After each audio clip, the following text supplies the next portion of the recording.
Semoga sehat selalu ya. Baik, saya di sini akan menjelaskan tentang gambaran umum Satuan Karya Pramuka atau lebih akrab disebut SAKA. Nah, mungkin beberapa di antara kakak-kakak sudah mengerti apa sih itu SAKA. Nah, bagi yang belum, mungkin kakak-kakak pernah menemui anggota pramuka yang sedang bertugas di pos PAM Lebaran atau hari-hari libur lainnya. Atau mungkin ada anggota pramuka yang sedang bertugas di posko kesehatan. Nah, mereka itu bagian dari anggota SAKA. Tapi sebenarnya SAKA itu apa sih? Nah, sebagaimana dalam keputusan Kuartir Nasional nomor 170A tahun 2008 tentang petunjuk penyelenggaraan Satuan Karya Pramuka, SAKA itu adalah wajah pendidikan dan pembinaan guna menyalurkan minat, mengembangkan bakat, dan juga menambah pengalaman para pramuka penegak dan pandega dalam berbagai bidang ilmu pengetahuan dan teknologi serta keterampilan. Nah, sesuai dengan definisi tadi, SAKA ini diperuntukkan bagi mereka pramuka penegak dan pandega atau para pemuda yang usianya antara 16 sampai dengan 25 tahun dengan syarat khusus tentunya. Dan juga di dalam SAKA itu ada namanya krida. Krida itu semacam jurusan. Nah, seperti ibarat kakak itu masuk Mansa, ada beberapa jurusan, IPA, IPS, agama, maupun bahasa. Nah, kakak-kakak diminta untuk memilih antara salah satu. Nah, begitu juga krida. Krida itu semacam jurusan. Misal nih, ada di SAKA Bahari, ada 4 krida. Krida Jasa Bahari, Wisata Bahari, Sumber Daya Bahari, dan juga Reksa Bahari. Nah, nanti salah satu dari krida tadi harus dipilih seorang anggota SAKA untuk nantinya lebih didalami dan dipelajari ilmu yang ada di dalam krida tadi. Nah, setiap krida tadi ada yang namanya SKK. SKK itu syarat kecakapan khusus. Nah, apabila si anggota tadi sudah memenuhi SKK tadi, ia berhak mendapatkan TKK atau tanda kecakapan khusus kelompok kesatuan karyaan. Nah, selain itu di dalam SAKA itu ada beberapa kegiatan. Ada namanya Pertisaka. Pertisaka itu perkemahan bakti Satuan Karya Pramuka. Nah, kegiatannya itu di masing-masing SAKA. Nah, ada juga kegiatan yang dilakukan secara bersama-sama atau dilakukan lebih dari 2 SAKA.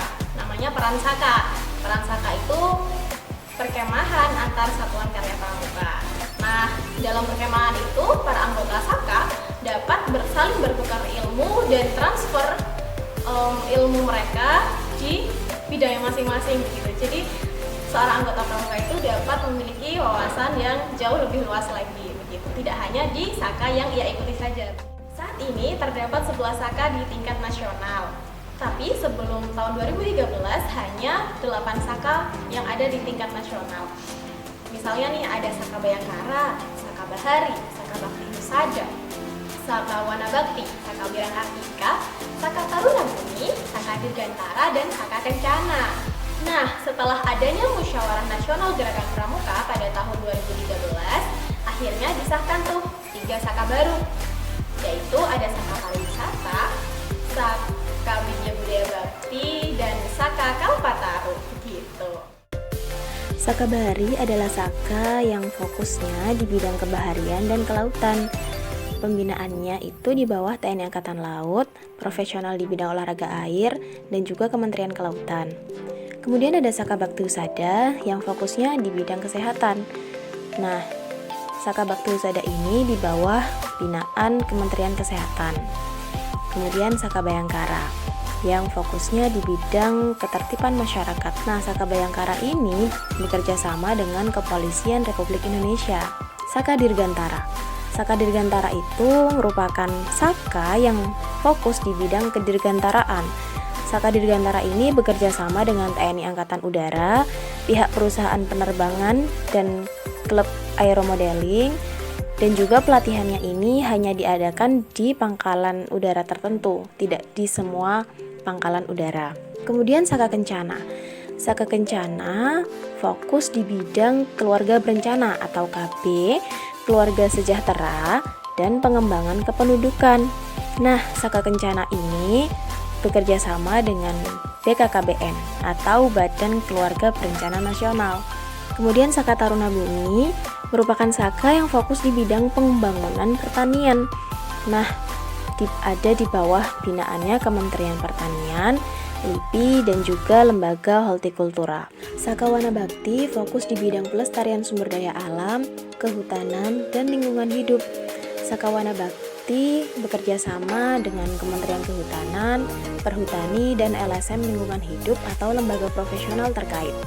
Kemudian ada Sakawira Kartika yang khusus di bidang kewilayahan dan bela negara. Nah, Sakawira Kartika ini di bawah naungan TNI Angkatan Darat. Kemudian ada Saka Kalpataru yang fokusnya di bidang kepedulian lingkungan hidup. Nah, Saka Kalpataru ini di bawah naungan DLH atau Dinas Lingkungan Hidup.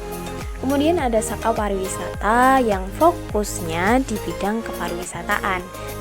Dan yang terakhir ada Saka Widya Budaya Bakti yang fokusnya di bidang kebudayaan dan pendidikan. Nah, setelah ini kakak-kakak dapat menyaksikan video profil dari beberapa Saka yang aktif di kota Yogyakarta. Sekian dari saya, selamat menikmati video-video berikutnya. Terima kasih dan salam pramuka. Wassalamualaikum warahmatullahi wabarakatuh.